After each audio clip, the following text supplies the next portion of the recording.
autres? Ben, Pollux a dit, ben moi, c'est Pollux. Puis ben, le chat, c'est Optimus. C'est parce qu'on a mangé un gâteau magique, puis à un moment donné, on est parti dans une tempête de vent magique, puis on est tombé, puis vous nous avez attrapés. Mais là, le chat, il a dit, vous, monsieur l'arbre, vous êtes qui? Ah ben, il dit, moi, je suis un arbre.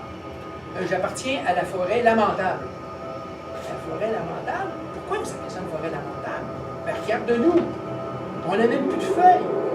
C'est tellement pollué qu'on a perdu toutes nos feuilles. C'est tellement pollué qu'il nous a poussé des parapluies à 20. Ah ben oui, c'est vrai. Fait que l'arbre, il dit, ben, vous venez faire quoi ici? Fait que le chat, il a dit, ben, nous, on cherche Rose de Lune, la voyante clairvoyante. Ben, l'arbre, il dit, moi, je le connais pas. Mais, je connais peut-être quelqu'un qui peut vous aider. Suivez-moi. Et là, l'arbre s'est déraciné les racines, puis il s'est mis à marcher comme ça, suivi de Pollux et d'Optimus. Mais il y a d'autres arbres qui se sont réveillés, et qui se sont déracinés les racines à leur tour, puis se sont mis à suivre à leur tour le mur. Il y a un deuxième arbre qui s'est mis à grimper après le premier pour aller monter sur le premier. Puis là, il y a un troisième qui est allé monter sur le deuxième. Un quatrième sur le troisième. Un cinquième sur le quatrième. Là, je ne compterai pas ça comme ça jusqu'au bout parce qu'il y en a 1000. Mais on va dire qu'on est rendu au millième. Millième arbre qui est arrivé à la hauteur. Jusqu'en haut. Wow! Hey, c'était vraiment haut, hein? Presque dans les nuages. Puis là, le premier arbre en bas avec ses branches, il a pris Pollux et Optimus, puis il les a donnés au deuxième. Qui l'a donné au troisième, au quatrième, au cinquième, jusqu'en haut. Puis là, en montant, il y a Pollux et Optimus qui ont dit « Merci beaucoup, madame la vieille fillette poussiéreuse! Il n'y a pas de quoi! Bonne chance! À vous aussi! » Puis là, ils se sont rendus.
Des centaines, des milliers de sorcières, avec leurs yeux rouges, leur nez crochu et leurs dents pointues, avec leurs ailes dans le dos qui volaient puis qui criaient « Y a-t-il des étrangers, des inconnus, des touristes parmi vous? » Heureusement que Pollux et Optimus avaient eu le temps d'aller se cacher dans les ruines de la bâtisse. Fait que les sorcières n'avaient rien vu, puis ils étaient retournés de bord, vraiment pas contentes. Ils étaient assis comme ça, devant un panneau d'armoire ouvert. Pollux se penche, il regarde dans l'armoire, et vous ne devinerez jamais ce qu'il y avait dans l'armoire.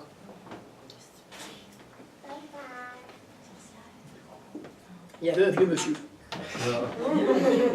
Tout ratatiné, recroquevillé, dans l'armoire, que quand il a vu Pollux, il a tellement ri que son dentier il a sorti. Mais le monsieur était super vite, il a attrapé son dentier, il l'a remis dans sa bouche. Et il a dit, bienvenue chez vous, Pollux et Optimus. De la première histoire. Ils ont trouvé un truc pour voyager à travers le temps, l'espace, la réalité et les histoires. Ils sont arrivés sur la Terre et ils ont fait la guerre aux humains. Ils ont fait la guerre aux humains dans toutes les villes, dans tous les pays. Et les sorcières, il y avait de la magie, ça fait que c'était les plus fortes. Et c'est pour ça que la ville avait l'air vraiment d'avoir eu la guerre. Il y avait eu la guerre. Et les sorcières, ils étaient tellement fortes qu'ils ont voulu faire disparaître tous les humains. Ils ont presque réussi, hein? Il restait presque plus d'humains. Mais à un moment donné, ils ont arrêté.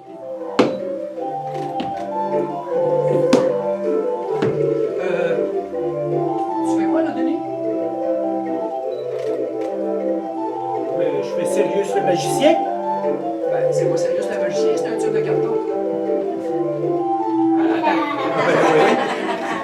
Attends une minute, OK. Voilà!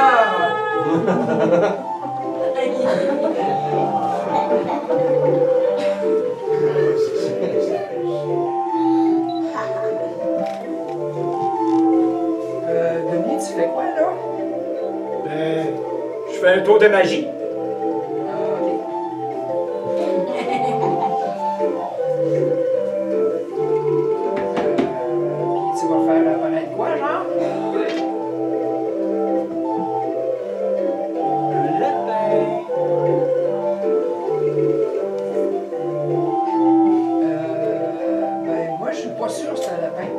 C'est un lapin. Non, c'est pas un lapin. C'est un lapin. Non, c'est des gants. Ben oui. Le vieux ou la vieille, elle disait, c'est le vent. Mensonge, il n'y a pas de vent aujourd'hui. Elle rouvrait la porte avec son grand crochet, elle crochetait le vieux. Elle fermait la porte. Elle ligotait le vieux comme un saucisson français. Elle prenait de la marmelade de sorcière, de la confiture de sorcière, puis elle beurrait le vieux. Elle l'envoyait dans le four. Puis quand il était bien cuit, il montait par les cheminées. Il sortait dans la boucane noire en forme de sorcière.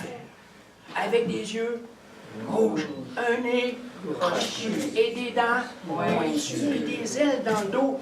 C'était ça l'affaire. La sorcière Sinistra est en train de faire une machination. Je vous explique, une machination, c'est pas compliqué, c'est une machine à fabriquer une nation de sorcières. Il l'a soulevé, puis ils sont repartis à voler. Au-dessus de la cité des enfants. Et quand les enfants ont vu ça, une gomme ballon volante, avec un garçon d'accroché après. Après le garçon, une voyante. Après le voyante, un chat. Après le chat, un magicien. Puis après le magicien, un vieux monsieur. Ils se sont mis à crier, les enfants, « Ah bah les sorcières, vive les montgolfières! »